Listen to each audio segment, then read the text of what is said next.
I just turned 5:30. You ready to go? I'm ready. Ready. Okay. We'll call the May 18, 2020 meeting of the Greenwood Board of Public Works and Safety to order at 5:30 p.m. Roll call, please, Amanda. Mr. Hoover, Here. Mr. Rutherford, Here. Mr. Colvin, Here. Okay, thank you. Again, we're doing this by WebEx, so we may have some people joining us and leaving us at their pleasure. If anybody is in the meeting virtually and would like to speak, just make certain that your microphone is unmuted and we'll recognize you. First item on our agenda is the minutes of the regular session of May 6, 2020. Any corrections, additions, or deletions for members of the staff? Lauren Harmon has joined the meeting. I would move that we approve the minutes from May 6th. I'll second that. Moved by Mr. Colvin, seconded by Mr. Rutherford. Any further discussion? Seeing none, all in favor say aye. Aye. Motion passes unanimously. First on our agenda then is actually Lisa Vest. Lisa, are you with us? Good evening, gentlemen. I am here. Good evening. What can we do for you this evening? Well, we had utilized the GIS benefit system for our 2019 annual 1095 filings. They provide those to us as well as file electronically, which is required to be done based upon the size of our municipality with full-time employees and how many need to be submitted. So with having to file those electronically, we utilized the GIS benefit system for the first time to file 2019. Looking at what was kind of given some information to me by our broker, this system is actually a very good system, and it's actually the cheapest system that they could locate for us to utilize. So what I'm asking is for consideration to continue with our GIS benefit system on the ACA manager side to do our annual 1095 and file electronically. You have the indemnification and full harmless agreement. I believe you all had received that, as well as the addendum to indemnification and full harmless between the GIS benefits in the city of Greenwood and the E-Verify affidavit. Everything within the context of this form or packet is exactly the same wording as we had in the one that you had signed for 2019. We're just changing it to reflect for them to produce the 2020 forms for us and file electronically next year.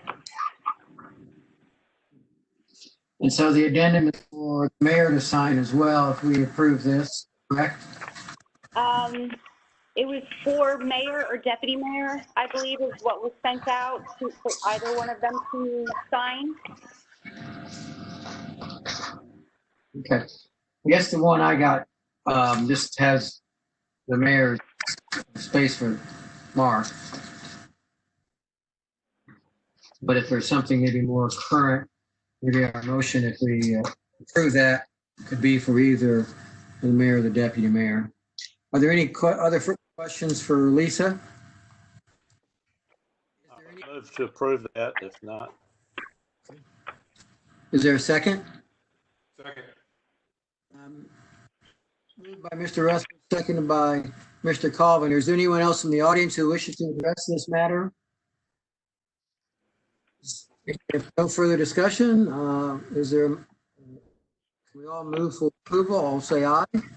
Aye. Motion passed unanimously. Okay. Lisa, you've got some more for us, right? I do.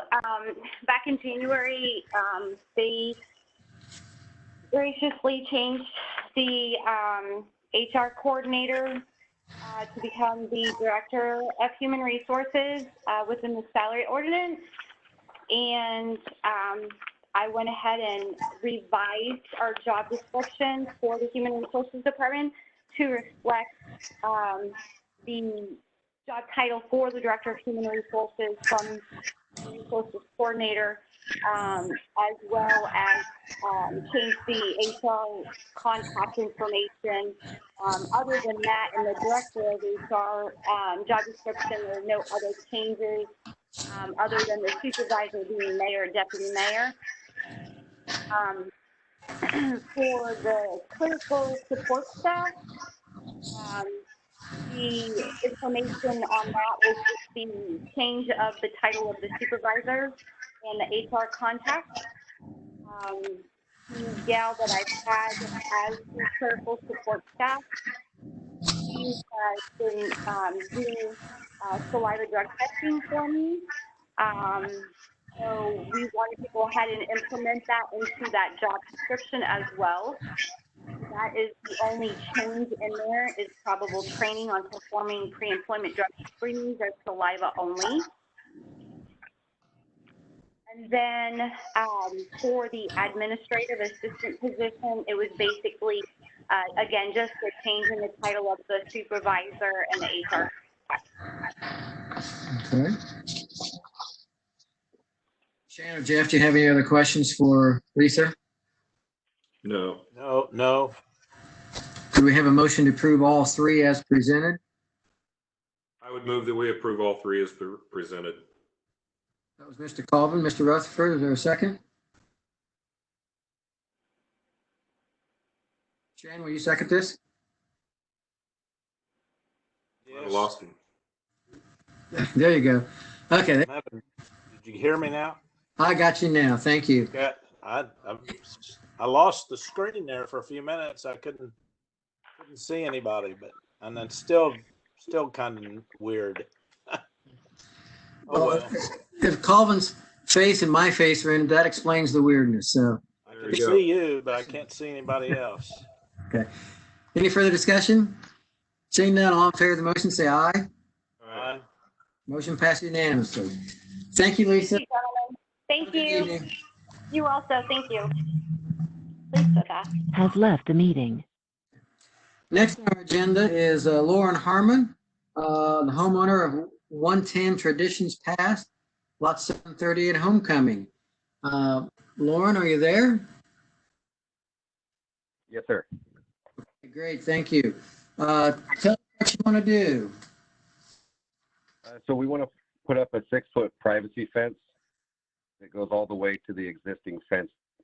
And as you see on the plot plan right here, the green line is where the existing fence was. And then the blue line is where the utility easement is. What's the little cutout, if you will, there on the north side? So there is, oh, right there. So we have actually it looks like a pile of rocks, and it's right where the sewer opens up for the neighbor's yard. So instead of messing with the rocks and just laying it over, we plan on boxing it in, and just to avoid it. Okay. Mr. Harmon, did you get a copy of the memo prepared by Brock Sears dated today? Not from Brock. I got a memo from Paul. Okay. Has it got 5 conditions on it that for us to consider? Yes, sir. Okay. Have you had a chance to look at all of those? Yes, I have. If the board agrees to grant your request, subject to those conditions, would those conditions be acceptable to you? Yes, sir, they would. Okay. Daniel, Daniel, are you on here? Yes, sir, I am. Anything out of the ordinary other than those 5 conditions that we need to take into consideration? No, I think it's just sort of the unique feature that you identified with the end section there and how they have to box it in, as Mr. Harmon described it. And then being cognizant of where the new fence would cross over the storm sewer pipe. We don't want to have any damage done to the storm sewer pipe, so I guess that would be just highlighting or emphasizing condition number 4. And that's kind of one of our normal conditions when we consider these, Mr. Harmon, that you would notify the stormwater department following completion of the installation of your fence so they can make certain that it was installed properly and didn't have any damage to the utility. And you also need to understand that if there is any opportunity or need for utility to get in there to the assets and they have to replace or remove your fence, the removal and the replacement of that is all at your responsibility. You understand that? Yes, sir. Okay. Any further questions for either Daniel or for Mr. Harmon from the members of the board?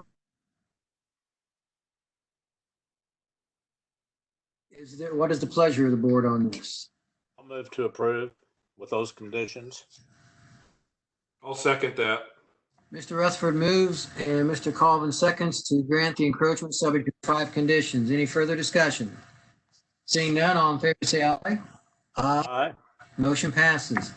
Thank you, Mr. Harmon. Just remember that once you get your fence completed, we'll call into the stormwater department and let them know that's been taken care of, okay? Yes, sir. Thank you, guys. Have a good evening.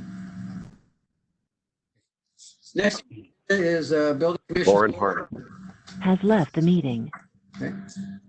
Lowell, what's going on? Lowell, are you there? I thought I saw Lowell. Kevin, do you want me to do this one? I guess so. Can you hear me now? He's on there. There we go. There we go. Sorry about that. Couldn't get it unmuted. Lowell Weber, City of Greenwood Building Commissioner. And we're back with our unsafe building at 653 East Pearl Street. This was at the meeting before last where you had granted me permission to start a bid on getting this building removed. We've received our bids, and if I trust Paul, I believe he sent you a memorandum. You did?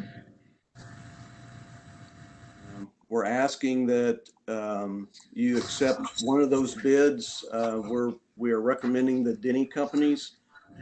We had 8 bids received, opened on May 8th. And these have been reviewed by our staff and legal.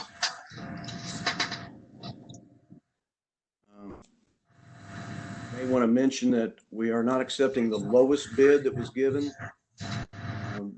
The lowest bid that was actually submitted was incomplete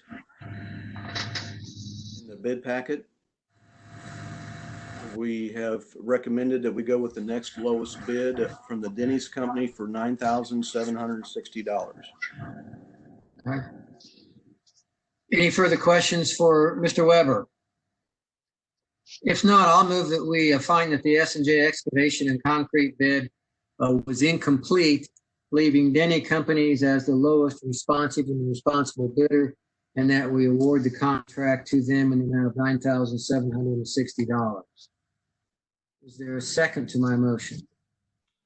I would second it. Mr. Colvin seconded. Any further discussion? I would like to recommend that we have the mayor be authorized to sign the contract on the board's behalf. I'll make that a part of my motion, and I assume Mr. Colvin will make it a part of his second. Yes. Okay. Anyone else from the audience wish to chime in on this matter? If not, all in favor of the motion, say aye. Aye.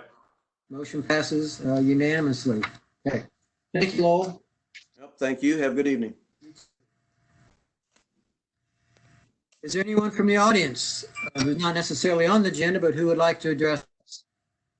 Yes, this is Chris Jones, Director of Stormwater Management.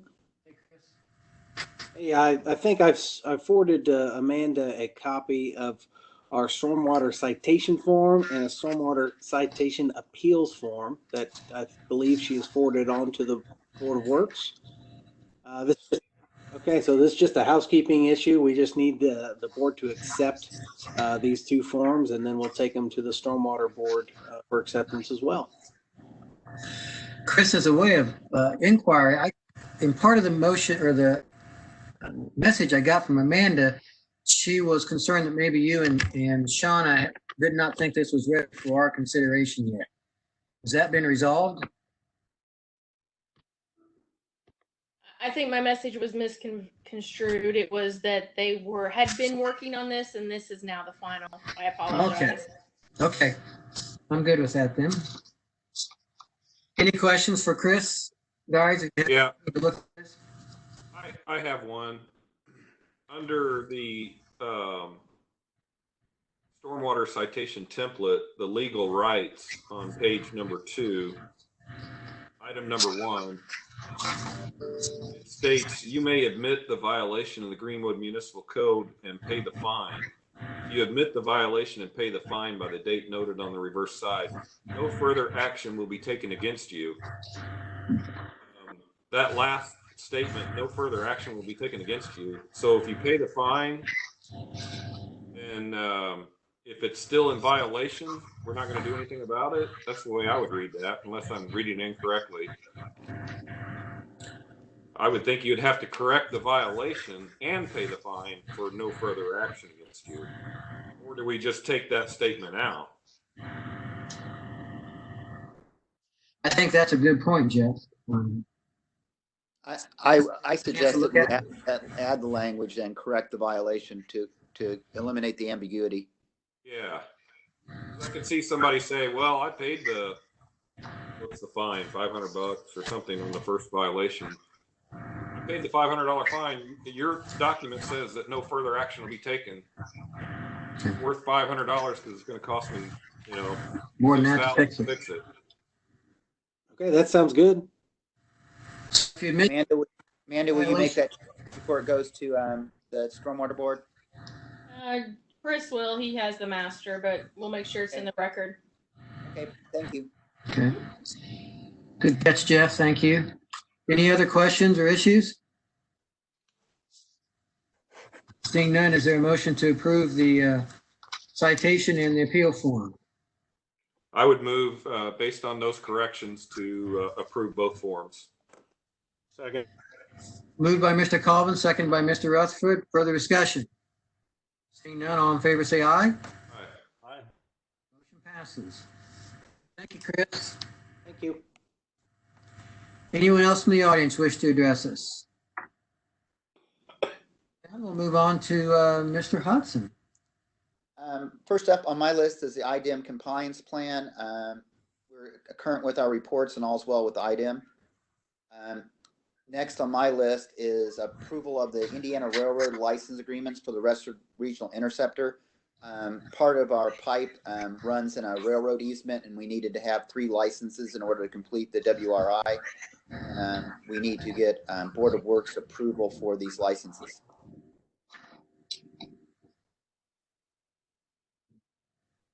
Looks like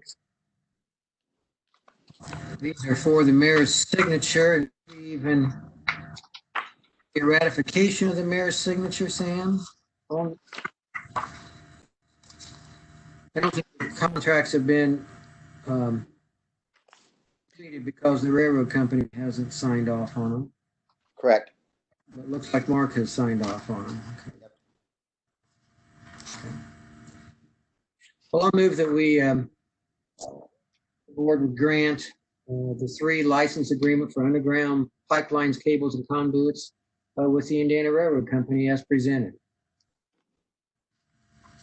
Is there a second? I'll second it. For second discussion. Seeing none, all in favor say aye. Aye. Aye. Motion passes unanimously.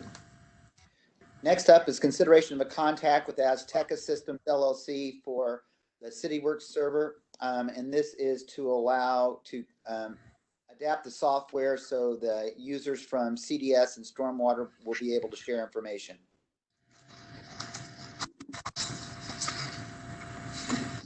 Questions for Mr. Hodson?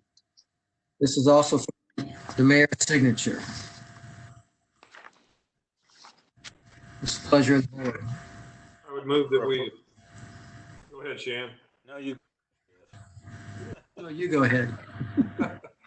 I would move that we approve this and authorize the mayor to sign. I'll say. Moved by Mr. Collins, seconded by Mr. Rutherford. Further discussion? Seeing none, all in favor, say aye. Aye. Motion passes unanimously. Last up is a consideration for contract for goods. This is for office furniture for the new DBW building. We solicited bids on this, and we proposed the Office 360 as the best bid.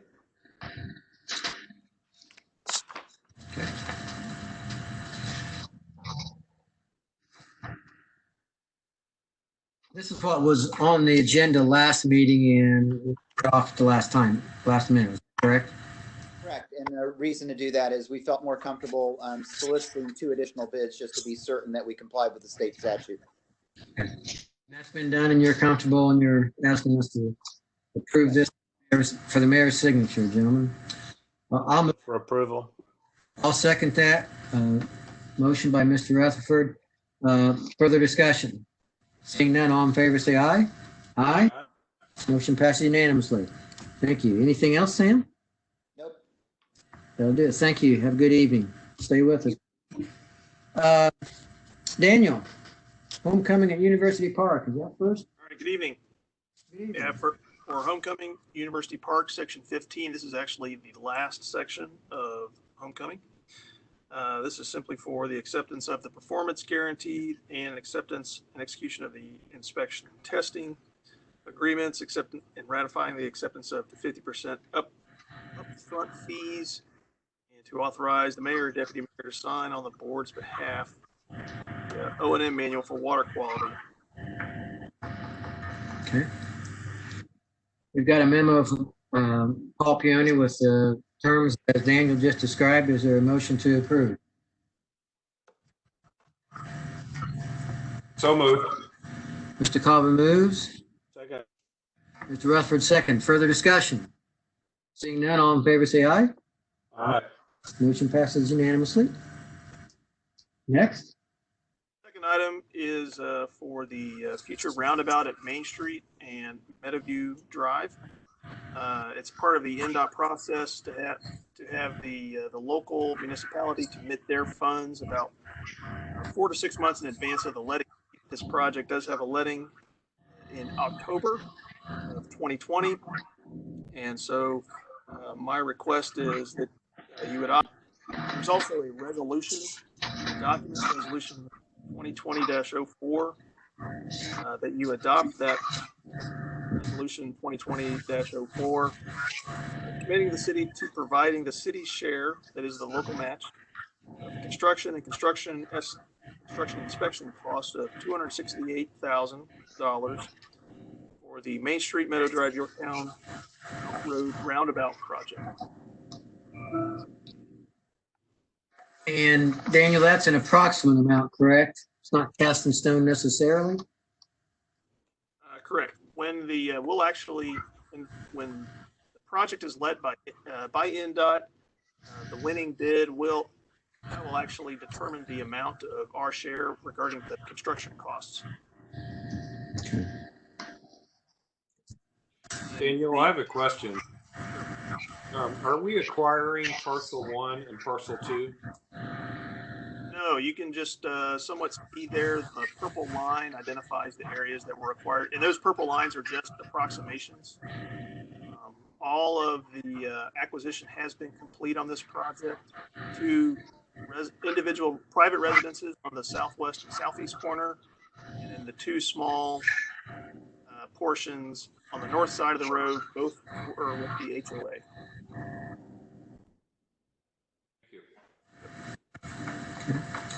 Further question? Pleasure of the board. I'll move for approval. Second. So that's a motion for approval of resolution 2020-04 by Mr. Rutherford, seconded by Mr. Colvin. Further discussion? Seeing none, all in favor, say aye. Aye. Motion passes. And Amanda, just a matter of housekeeping, you will have this available for us soon, and you will let us know when we can come sign it? Yes, sir. Great, thank you. My next item is for the Worsville Road Section 2 project. And actually in the agenda, it says ratify.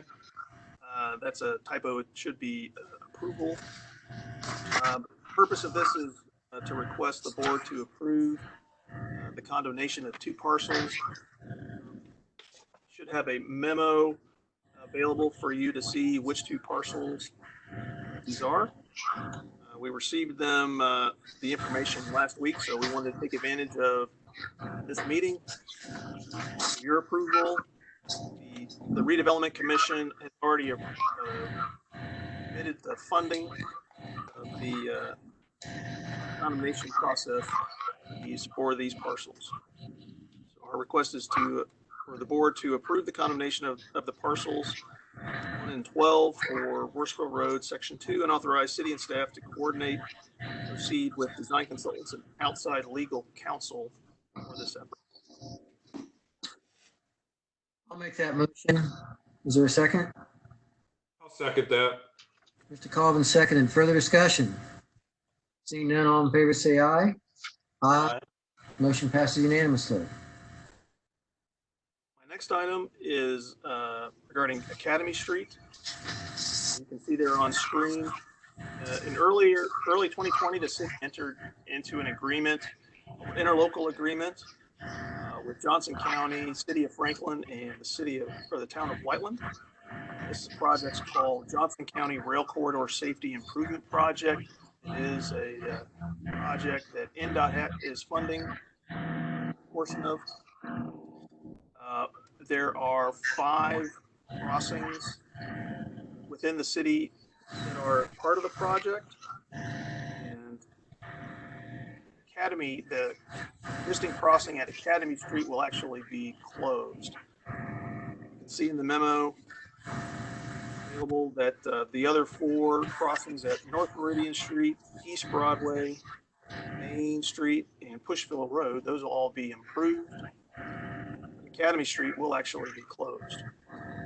We received word from the railroad company and their contractor last week that they are looking to make this very soon. So again, we were just taking advantage of the meeting tonight to get the board's approval of the permanent closure. Is Academy Street already sort of temporarily closed? No, it is open. It is open? Okay. Not much traffic there anyway. It's pretty Yeah. in there. Daniel, would we still maintain the roadway up to the crossing, or would we abandon that and give it back to the property owners on either side? That aspect has not been discussed. We are certainly looking at stopping the road at the railroad right-of-way. That is a definite, so at least that point. But we will definitely consider. We need some dead-end signs there too. And Street list, probably. definitely some barriers there to prevent anyone from crossing that location. It would look like on the east side of the railroad, you may have to maintain that because there may be a couple of parcels that's the only access. But on the west side, maybe not so much. Looks like 2 businesses, and I don't know if that's the same business or not. I'm not familiar with those businesses right there. But you're absolutely right. We would still have to ensure that all the adjacent property owners could access their properties. Be just like a cul-de-sac, I think, on the west or the east side of. It would probably stay as it is. That's just due to the confined space available. Yeah, cul-de-sac, but I mean, it's kind of like that. Just go down and back. Do you need a motion on this? Oh, yes, please. For all 5 intersections?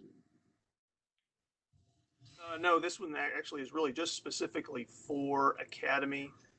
We were just providing the other information as background information. So our recommended motion would be to authorize and acknowledge the permanent closure of Academy Street at the Louisville and Indiana Railroad Company crossing, and the coordination between city staff and LIRC personnel on the specifics as to the permanent closure procedures and the type of permanent closure. I would make that motion. Moved by Mr. Colvin, seconded by Mr. Rutherford. Further discussion? Seeing none, all in favor say aye. Aye. Motion passes unanimously. I do have one walk-on item, a quick one, if I may. Okay. This one is regarding the 2019 Community Crossings full-depth reconstruction. And there is a memo that's been uploaded to SharePoint. So our contractor, Dave O'Meara, Contractor Incorporated, they are working on the project, and they had identified that there is some additional work needed. We requested a quote from them. Quote for this additional work is $14,000.